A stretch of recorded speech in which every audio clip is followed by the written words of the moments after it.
প্রিয় দর্শক, আপনাদের সবাইকে স্বাগতম জানাই। আমরা এই মুহূর্তে সুনামগঞ্জ রয়েছি। টাঙ্গুর হাওর অর্থাৎ হাওরের যে অঞ্চলগুলো রয়েছে সেই ঘেঁষে ভারতের যে হিমালয় প্রদেশগুলো রয়েছে সেই প্রদেশের কিন্তু অংশে আমরা রয়েছি এবং বলা যায় একবারে ক্লোজ বর্ডার, সেই বর্ডার অঞ্চলে রয়েছি। এবং এখানে আপনারা দেখছেন যে আসলে ভারতের যে একেবারে নদীর সাথে অর্থাৎ বাংলাদেশ এবং ভারতের সীমানা, সেই সীমানায় কিন্তু রয়েছি। টিলা নামক স্থানে, যেটা বারেক টিলা, এখানে কিন্তু আমরা দেখতে পাচ্ছি যে এখানে ভারতের যে মেঘালয় আছে প্রায় চল্লিশটি উপরে এই ঝর্ণা একসাথে মিশ রয়েছেন সেই স্থানে।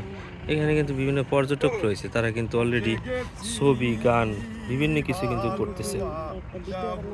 হ্যাঁ, জেনে গেছি ভালোবাসা যেদিন আমি রেখে